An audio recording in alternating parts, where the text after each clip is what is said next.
رمضان مبارک اللہ تبارک و تعالیٰ کی طرف سے دیا ہوا ایک مہینہ ہے، ایک تحفہ ہے پوری امت کے لیے، جس میں ہم لوگ روزہ رکھتے ہیں اور ایک تپسیا کرتے ہیں، یعنی اپنے آپ کو بھلاتے ہیں اور اپنے آپ کو اس لائق بناتے ہیں کہ ہم اچھے بن سکیں، اور بھوک برداشت کرتے ہیں اس لیے تاکہ ہم ضرورت مندوں کی ضرورت پوری کر سکیں۔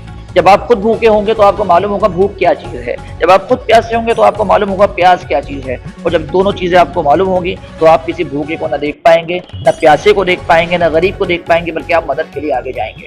دوسری بات یہ ہے، انسانیت کے لیے بہت بڑی چیز ہے کہ رمضان کے اندر دو چیزیں بہت امپورٹنٹ، ایک تو زکوٰۃ، یعنی جب آپ کا سال پورا ہو جاتا ہے، آپ کے مال کے اوپر 7.5 تولہ سونا یا اس کے برابر آپ کا پراپرٹی، بزنس پراپرٹی، یا اس کے علاوہ آپ کے کیش یا جتنا بھی آپ کے پاس ایکسٹرا ساز و سامان ہے، مال جس کو کہتے ہیں، پیسہ دولت، اور اس پہ سال پورا ہو گیا ہے، وہ ایکسٹرا ہے اور کوئی قرضہ آپ کے اوپر نہیں ہے، تو آپ 2.5% میں زکوٰۃ نکالتے ہیں۔ وہ زکوٰۃ ضرورت مندوں کو دی جاتی ہے اور ہر مسلمان پہ فرض ہے زکوٰۃ نکالنا۔ تو یہ ایک امپورٹنٹ چیز ہے۔ دوسری چیز یہ ہے کہ رمضان کے اندر صدقۃ الفطر دیا جاتا ہے، یعنی جو ہم روزہ رکھتے ہیں اس روزے کے اندر بہت سی کوتاہیاں ہوتی ہیں، اس کا کفارے کے طور پہ صدقہ دیا جاتا ہے، اور اس کا دوسرا مقصد یہ ہوتا ہے صدقے کا کہ جو ضرورت مند ہیں ان کے گھروں میں غلہ پہنچ جائے، عید ہو جائے۔ تو یہ صدقہ عام طور سے کچھ جو آپ کے اپنے غلے ہیں ہمارے علاقے کے، ان سے دیا جاتا ہے۔ نبی صلی اللہ علیہ وسلم نے جو صدقہ دیا تھا وہ آپ صلی اللہ علیہ وسلم نے دیا تھا، بخاری کی حدیث ہے، حدیث نمبر 1506 اور 1504 سے لے کے آخر تک حدیثیں ہیں۔ آپ صلی اللہ علیہ وسلم نے جو غلہ دیا تھا وہ 1 سا دیا تھا، 1 سا۔ اس میں حدیث میں آتا ہے، حضرت ابو سعید الخدری فرماتے ہیں کہ آپ صلی اللہ علیہ وسلم نے 1 سا جو، آپ صلی اللہ علیہ وسلم نے 1 سا کشمش، آپ صلی اللہ علیہ وسلم نے 1 سا کھجور یا 1 سا پنیر دیا، اور ہم نے دیکھا، ہم نکالتے تھے اس کا۔ تو یہ غلہ جتنا زیادہ دیا جائے، جتنا مہنگا دیا جائے، اتنا لوگوں کا فائدہ ہوگا۔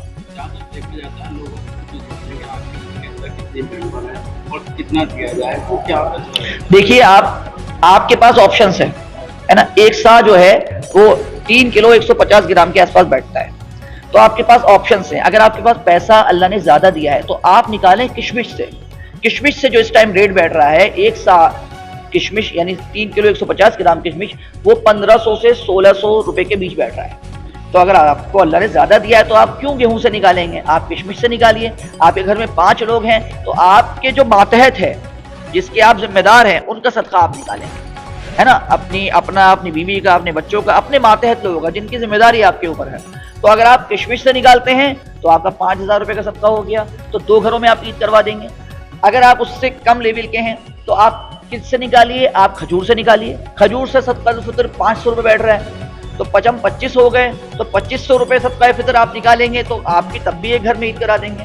پھر اگر آپ اس سے نیچے ہیں اور اس سے کم کما رہے ہیں تو آپ جو سے نکالیے۔ جو سے صدقہ الفطر 200 روپے بیٹھ رہا ہے، 200 روپے، تو 200 روپے کے حساب سے پھر بھی آپ 1000 روپے نکال پائیں گے۔ پھر بھی آپ بالکل نیچے لیول کے ہیں تو اور آپ صدقہ الفطر نکالنا چاہتے ہیں تو آپ پھر گیہوں سے نکالیں، اور گیہوں سے 1 سا نکالیں۔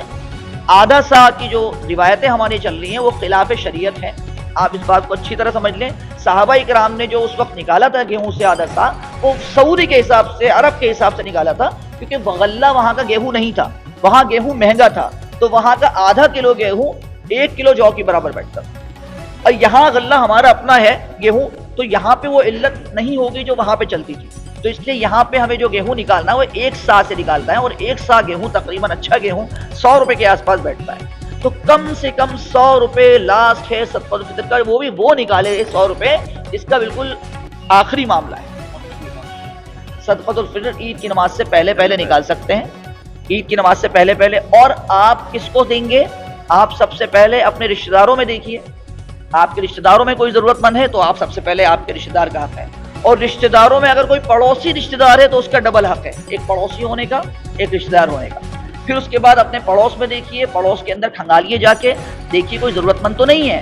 پھر اس کے بعد آپ اپنے اماموں کو دیکھیے، اپنے مؤذن کو دیکھیے، اس کے بعد پھر آپ دوسرے لوگوں میں جا کے تلاش کریے، دوسرے لوگوں سے بات کریے، لیکن پہلے اپنے اطراف میں دیکھیں، اس کے بعد کہیں اور جائیں۔ اور صدقۃ الفطر ہرگز بھکاریوں کو نہ دیں، جو لوگ مانگتے ہیں ہاتھ پھیلا پھیلا کے۔ رسول اللہ صلی اللہ علیہ وسلم نے سختی سے منع کیا ہے بھیک مانگنے کو، تو بھیک مانگنے والوں کو جو دیتا ہے وہ رسول اللہ صلی اللہ علیہ وسلم کے خلاف جاتا ہے۔ بھیک کو پروموٹ کرنا اور بھیک کو سپورٹ کرنا اسلام کے خلاف ہے۔ میں یہ اپیل کرنا چاہوں گا کہ عید آ رہی ہے،